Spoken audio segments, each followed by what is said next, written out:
La France a mené une guerre au Cameroun avant et après l'indépendance de 1960. Emmanuel Macron le reconnaît officiellement dans un courrier envoyé à son homologue camerounais Paul Biya après les conclusions sans appel d'un rapport d'historien.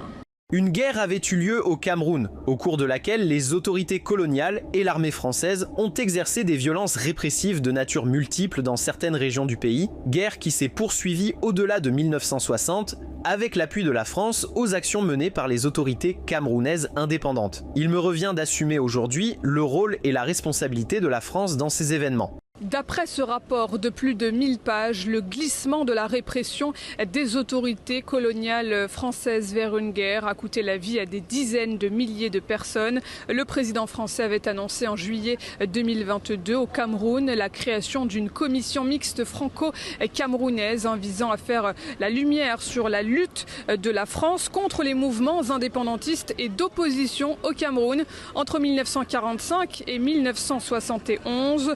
Le rapport de cette commission présidée par l'historienne Karine Ramondi s'inscrit dans la politique mémorielle d'Emmanuel Macron vis-à-vis de l'Afrique à la suite de rapports similaires sur le Rwanda et l'Algérie, d'autres pages sombres de la politique française en Afrique. Dès après la Seconde Guerre mondiale, la France a réprimé politiquement, militairement, diplomatiquement, judiciairement le mouvement indépendantiste, en particulier les militants de l'Union des populations du Cameroun.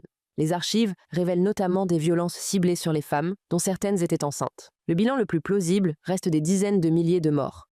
C'est bien, parce qu'Emmanuel Macron reconnaît. La France a commis beaucoup de crimes au Cameroun. Elle peut payer des réparations. Elle a détruit des villages, des routes, tant de choses. Il y a beaucoup de choses qu'elle doit faire.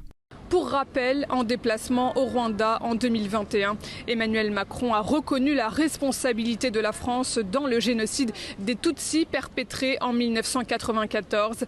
Cette démarche, vous l'aurez compris, vise à apaiser les tensions, les relations entre la France et certains pays d'Afrique vis-à-vis desquels elle essuie de vives oppositions ces dernières années. L'influence de la France qui se réduit comme peau de chagrin en Afrique.